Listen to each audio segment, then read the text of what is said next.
She suddenly realized that she was already dead, but no matter how hard she tried she could not remember how she died. Her soul was trapped inside the train station. No matter which exit she walked toward, she would be blocked by an invisible wall of air. Helpless, she could only wander aimlessly through the station day after day. She had clearly become a homeless wandering soul, until late one night, an old man walked into the station holding a dog. The woman felt uneasy inside. Dogs were clearly forbidden on trains. So what exactly was the old man doing here? She saw the old man tie the dog to a bench. With a vacant stare he spoke words of farewell to the dog, but the dog did not pay him any attention at all. Instead it barked wildly in the woman's direction. It turned out that dogs could see souls. Right after that, the old man stuffed a final note into the dog's collar. The woman instantly understood that the old man was planning to kill himself. She rushed forward in panic to stop him, but the old man could not see her at all, nor could he hear her voice. At that moment, a station security guard noticed something wrong, and hurried over to tell the old man to calm down. But before he could finish speaking, a train came rushing in at full speed.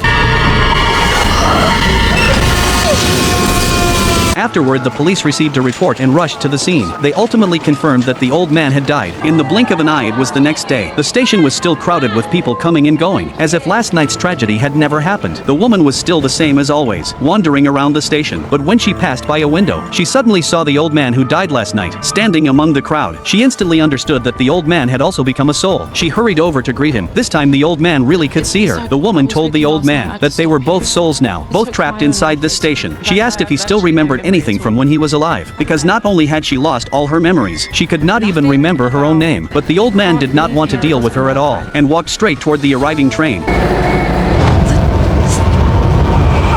The woman hurried to stop him, saying that she had already tried countless times. No matter which exit she took, she would be blocked by the air wall. But the stubborn old man refused to believe it, and walked toward another exit. The woman had no choice but to follow him and tell him not to waste his effort. They could not leave this station at all. The repeated warnings made the old man extremely irritated, and he started cursing at the woman non-stop. As the same kind, their first meeting ended very unpleasantly. When night came, the woman sat around in the station feeling bored, and the old man appeared on the opposite platform. Clearly he still failed to leave the station in the end. The old man felt ashamed and dared not look at the woman, and the woman simply chose to ignore him. Another night passed. The woman was sitting idly in the station restaurant when the figure of a woman caught her attention. With curiosity, she sat down across from the woman. From the phone conversation she learned that the woman was actually the daughter of the old man who committed suicide the day before yesterday. Watching tears continuously slide down the woman's face, she could not help reaching out to comfort her, but the moment the tears fell onto her fingers, countless fragments of memories suddenly flashed through her mind.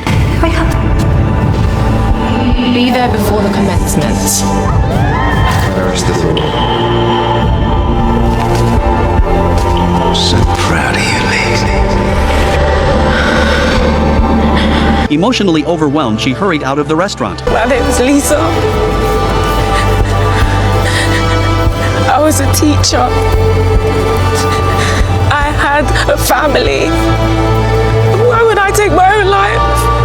She remembered that she had lived a very happy life, but she still could not remember how she died. With no one to talk to, she could only go find the old man. After all, he was the only one who could communicate with her now. When the old man saw her, he first gently apologized for his attitude yesterday. The woman said she did not mind at all. She could understand how he felt. Anyone would have a hard time accepting being suddenly trapped here. Then the two of them introduced themselves to each other. They were both glad that their souls had not fallen into hell. Lisa told the old man that she had recovered part of her memory, but still could not remember her cause of death. The old man advised her not to dwell on the past. Sometimes the truth is not necessarily a good thing. Just as Lisa felt that what the old man said made sense, she suddenly saw three familiar faces appear on the platform. They were her parents and her boyfriend. It turned out today was the one-year anniversary of her death. Her parents brought her boyfriend to the station to lay flowers in her memory, but their actions violated station regulations. In order not to disrupt order, transit police took them to the manager's office. After learning the truth, the manager felt sympathy, but still stated that personal feelings could not be used to break station rules. Seeing her parents and boyfriend right in front of her, Lisa could not help but burst into tears, and also understood that their actions were indeed against the rules. In the end, her parents and boyfriend had no choice but to give up the memorial. Watching her loved ones about to leave, Lisa rushed forward in desperation to stop them. Unexpectedly, a miracle happened. She actually passed through the air wall with ease. This meant she could finally leave the station. Her first choice was to follow her boyfriend home. She was excited the entire way, able to leave the station, and able to stay by her loved one's side at all times. After that, she followed her boyfriend to the apartment she bought when she was alive. As soon as she entered the courtyard, she saw the the downstairs neighbor staring at her boyfriend in a strange way. She did not think much of it and followed her boyfriend straight through the door. Familiar people and a familiar environment instantly reminded her of how she first met her boyfriend. Everything felt like it happened yesterday. While her boyfriend was taking a shower, she walked into the living room and discovered that all the furnishings had been changed. Clearly her boyfriend wanted to completely forget their past together. At that moment she noticed the newspaper on the table. It carried news about her and the old man jumping onto the tracks. The police ruled her death a suicide. The reason given was that she had long suffered from mental illness. This left her full of doubt. Was she really mentally ill when she was alive? But looking at the intimate photos of the two of them on the table, she began to question that conclusion. With doubts in mind, she went to her parents' home. Seeing her mother looking depressed, her heart ached deeply. How she wished she could touch her mother's hair again. Her father was still the same as always, fully absorbed in working on his crafts. She went upstairs and returned to her room. Everything inside was unchanged. Even her childhood drawings were still there. Only a few memorial photos of her had been added to the windowsill. Thinking that she was no longer alive, a wave of sadness surged in her heart. Looking at the photos on the wall, she felt even more confused. Her past self was always smiling brightly. How could she be the mentally ill person the police described? She firmly believed that there was another truth behind her death. At that moment a man in one of the photos caught her attention. Fragments of memory surfaced again in her mind. She remembered that this man was named Richard. He was a co-worker of her boyfriend Jim, and had once lived with them as a roommate. She remembered that Richard used to stare at her often, and sometimes even followed her. Could her death be related to him? In fact, she was not the only one who had doubts about this case. At this time, Station Officer Matt was reopening Lisa's case. Although the police had ruled Lisa's death a suicide, the file showed that Lisa did not leave a suicide note before her death, and she had climbed over the fence to enter the station. This did not look like something a suicidal person would do at all. Matt stared carefully at the station map and discovered a surveillance marker near platform 7. He immediately went to the station manager and requested the surveillance footage from that night. The manager knew the case had long been closed and agreed without thinking much about it. After that he went to the restaurant to meet Lisa's friend Bella. Bella initially thought Matt was just a station officer and had no authority to interfere in a criminal case. Matt explained that like the police, they had the authority to investigate any illegal activity. Then he asked Bella if she had noticed anything unusual about Lisa before. Bella said that Lisa had indeed been troubled by depression for a period of time. Her boyfriend Jim wanted to take her to see a doctor, but she refused, and the two of them argued several times over it. Bella also said that Lisa once mentioned Richard to her, saying that Richard had been appearing downstairs at her home for a while and looked very strange. But because Richard was her boyfriend's co-worker and roommate, Lisa was afraid her boyfriend would think it was just a hallucination caused by depression, so she did not tell him about it. There was also one time when Lisa held a birthday party. She did not invite Richard, but Richard suddenly showed up and kept staring at her without blinking. This was something Lisa only told her afterward. With the first suspect identified, Matt quickly asked Bella for Richard's address and decided to investigate his home first. Meanwhile, Lisa had already arrived at Richard's place. Seeing the familiar setting inside, she instantly remembered the first time she met Richard. Richard had seemed extremely nervous back then, stumbling over his words. When he saw Jim had prepared red wine, he even handed over 2 clean glasses. Just as Lisa was lost in her memories, Richard's doorbell suddenly rang. It was Station Officer Matt. After learning that Matt was there to investigate Lisa's case, Richard appeared somewhat flustered. After brushing him off with a few words, he shut Matt out. Afterward, Lisa followed Matt to the Transportation Bureau. Just in time, Matt received the surveillance footage from the station manager. Matt stared intently at the computer screen. In the footage, Lisa was running desperately, as if something was chasing her. He quickly zoomed in frame by frame to check. Sure enough, he found a man wearing a hoodie in the corner of the footage, but the man had his face hidden by the hood, making his appearance impossible to see clearly. With this crucial clue, Matt immediately returned to Richard's home. This time Richard did not drive him away, and the moment Matt entered, he saw a hoodie hanging on the rack, exactly the same as the one worn by the mysterious man in the footage. But he did not say anything. Instead, he asked Richard a series of questions. Richard said that ever since his co-worker moved out, he had hardly seen Lisa anymore, but Matt bluntly stated that someone had seen him appear downstairs at Lisa's place late at night. Richard explained that he liked night running, and that there was only this one road nearby, so passing by occasionally was normal. But Lisa knew he was lying. She clearly remembered what Richard looked like back then. He was not just passing by. As for why he appeared at Lisa's birthday party, Richard said that Jim invited him, and said Jim could testify for him. Matt wanted to keep questioning, but Richard suddenly lost his temper, stood up and pointed at the door telling him to leave, and warned him not to waste time coming back again. After Matt left, Richard instantly lost control of his emotions, picked up a cup and smashed it against the wall, then ran out in a panic. Full of confusion, Lisa followed him, and ended up seeing Richard run to her grave. He said sorry to the tombstone, and then fled in panic again. This action made Lisa even more certain that Richard was definitely connected to her death. In order to uncover the truth, she returned to the train station, trying to recover more memories through revisiting the scenes. Sure enough, she remembered that she had actually been murdered, but in the memory fragments she could never clearly see the killer's face. She then went to the bar where she held her birthday party while alive. The moment she walked in, a flood of memories rushed back. That night Jim invited many friends and family to celebrate her birthday. Everyone offered their blessings. Only Richard's blessing felt out of place. She did not understand it at the time, time, and did not think much of it. She only knew that Richard had always been strange. That night, which should have been beautiful, Richard kept staring at her with a weird look. Now she was even more certain that Richard was the prime suspect, but her memory had not fully returned. Even if she knew who the killer was, she had no way to take revenge. Helpless, she could only return to her boyfriend Jim's apartment, only to see Jim bringing home a new girlfriend. A surge of jealousy instantly rose inside her. She watched as the new girlfriend noticed her photo on the table and asked Jim who the person in the photo was. Jim bluntly said it was his ex-girlfriend Lisa, who committed suicide by jumping onto the tracks not long ago. The new girlfriend felt awkward after hearing this and expressed regret for Lisa. Then Jim explained the whole story. He said that Lisa had developed depression some time ago and had become like a different person, not only snooping through his privacy, but also going to his workplace to cause trouble. He tried many times to take Lisa to see a psychiatrist, but she always refused. Over time, he felt exhausted and had no choice but to suggest breaking up. He never expected that Lisa would commit suicide right after the breakup. This made him feel guilty for an entire year. The new girlfriend hurriedly hugged Jim to comfort him, but Lisa knew clearly that everything Jim said was a lie. Although she had lost most of her memories, she firmly believed that she was never mentally ill when she was alive. She hid in the bathroom and cried alone, but unexpectedly saw the hoodie Jim had taken off, exactly the same as the one worn by the mysterious man chasing her in the footage. In an instant, the scenes from the night of the incident suddenly became crystal clear in her mind.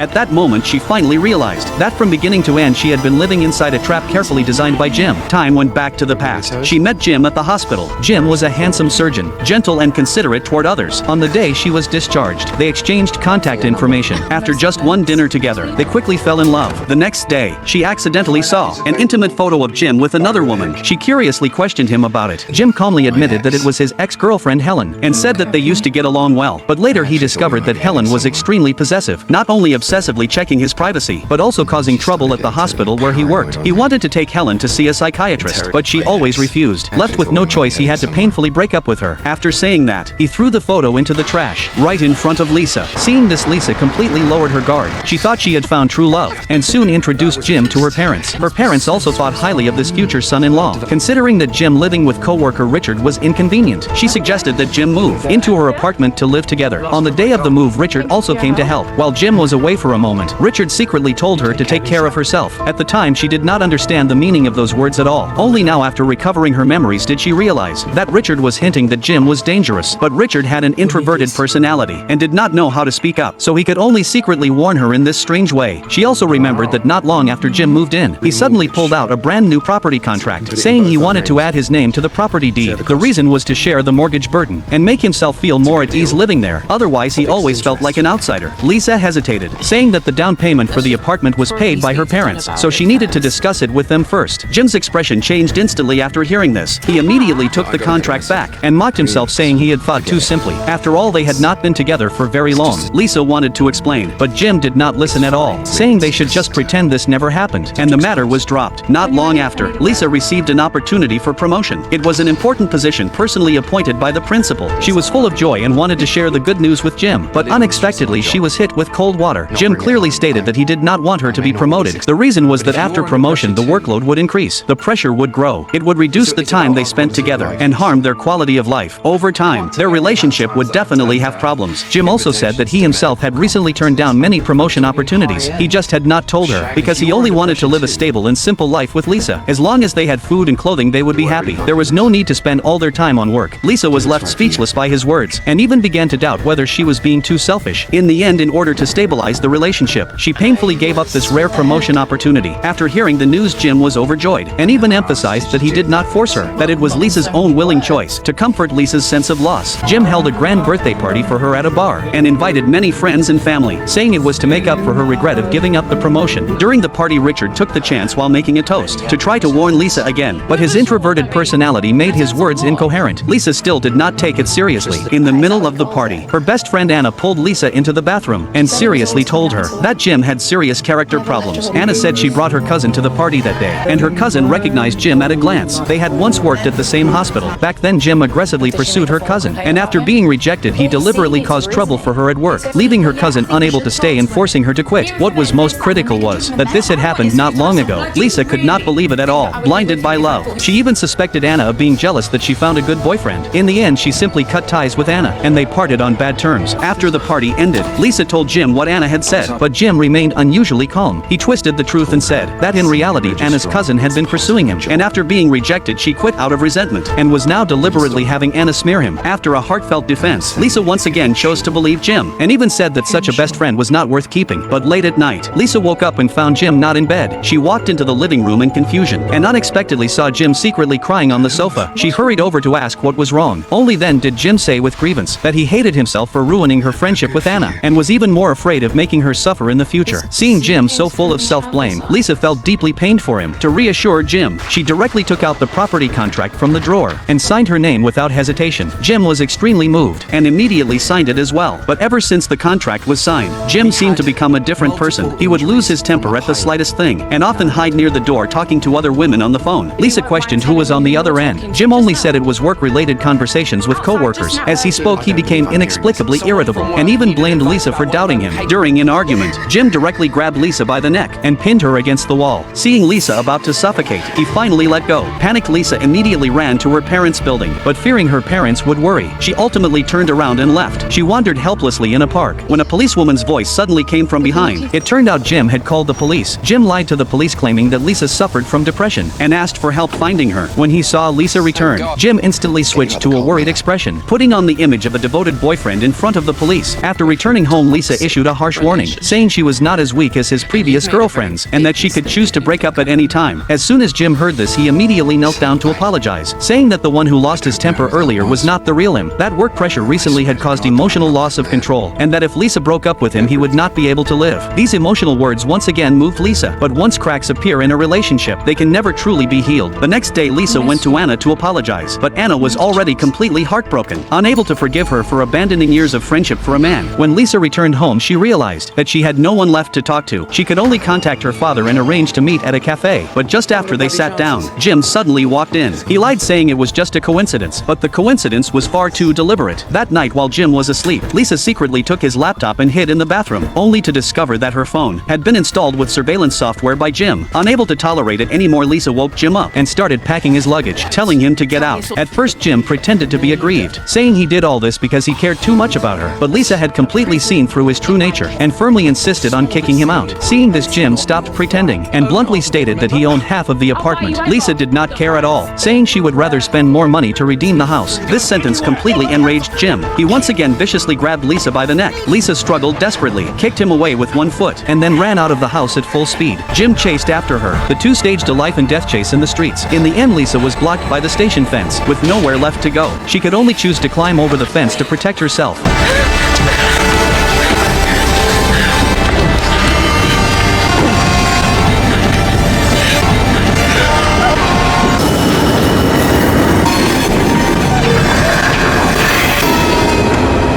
Overwhelming hatred surged in her heart. She immediately decided to begin her revenge. Perhaps anger awakened the power of her soul. She unexpectedly discovered that she could actually touch objects in the real world. This undoubtedly gave her revenge plan a massive boost. What the fuck was that? With her invisibility advantage, she could have easily killed Jim, but she felt that would be letting this scumbag off too easily. She wanted to slowly torture him and make him pay the most painful price, never allowing him to harm another woman again. Watching Matt use the same old tricks on his new girlfriend, repeating the sweet lies he once used on her, Lisa trembled with rage. What happened? It's okay. But this was just an appetizer. The real punishment was still to come. She first quietly cracked Jim's computer password, then carefully prepared a candlelight dinner in his home, waiting to give Jim a surprise. Sure enough, when Jim came home from work and saw the scene, he was completely stunned, full of confusion, not knowing what was going on. The eerie atmosphere in the room made his skin crawl. When he saw the photo of himself and Lisa on the table, he panicked even more. Immediately ran downstairs to question the neighbor about messing with him. Before the neighbor could explain, he started cursing loudly. The neighbor was not someone to mess with either, and immediately fired back. The next day he threw the photo of him and Lisa into the trash, then drove to the hospital for work. But how could Lisa possibly let him go? She followed him directly, just as she was thinking about how to torment Jim next. She happened to see Jim flirting with a new co-worker again, but the co-worker was not interested in him at all. Lisa had a sudden idea and used Jim's email to send an ambiguous message to the female co-worker. After reading the email, the co-worker immediately frowned and went straight to confront Jim, launching into a harsh scolding. Jim was completely confused and had no idea what she was talking about. He tried to explain but was cut off immediately. The co-worker warned him that if he dared do it again, she would report him directly to management and have him kicked out of the hospital. Seeing Jim's dumbfounded look, Lisa felt indescribably satisfied, but this was only the beginning. She wanted Jim to live in fear every single moment. That night when Jim came home from work, the moment he walked in, Lisa used the computer to turn on another monitor. On the screen was playing the video of Jim singing at her birthday celebration 1 year ago. Jim was so scared he almost lost his soul. He hurried to find the remote to turn it off, but Lisa immediately turned it back on. With no other choice, he unplugged the power cord. Unexpectedly, Lisa played it again on the laptop. Just as he shut the laptop, he turned around and saw the photo he threw away that morning, placed neatly back on the table.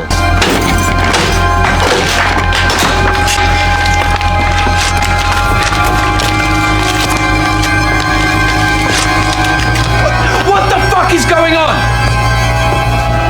The next day, Lisa continued to follow Jim to the hospital. Then while he was not paying attention, she used his phone to edit another flirty message and sent it to everyone with one tap. The next second, all the female co-workers received the message. The hospital instantly exploded. Everyone pointed at Jim, their eyes filled with contempt. Before Jim could even understand what happened, the hospital directly fired him. Meanwhile, station officer Matt was still investigating Lisa's cause of death. After learning that Jim had been fired, the usually timid Richard finally gained courage. He reached out to meet Matt and cooperated in recording a statement, revealing all of Jim's crimes of harming multiple women. Matt quickly took the statement to report to his superiors, and the leadership immediately decided to reopen Lisa's case. In order to gather more evidence, Matt found Lisa's downstairs neighbor. The neighbor said that on the night Lisa died, she clearly heard Jim and Lisa arguing at home. After that, the two of them hurriedly ran out. But late at night, only Jim returned alone. And the next day, the newspaper published news of Lisa's death. Obviously, Lisa's death absolutely could not be separated from Jim. With the key clue in hand, Matt left his business card and hurried away. He needed to report to his superiors and apply for Jim's arrest as soon as possible. After losing his job, Jim became depressed and withdrawn. He explained to his new girlfriend that everything was someone framing him, but he could not produce any evidence. At this point, the girlfriend had already lost trust in him and immediately proposed breaking up. But upon hearing the word breakup, Jim instantly revealed his vicious nature. The girlfriend tried to run but was grabbed by him. At the critical moment, Lisa decisively intervened.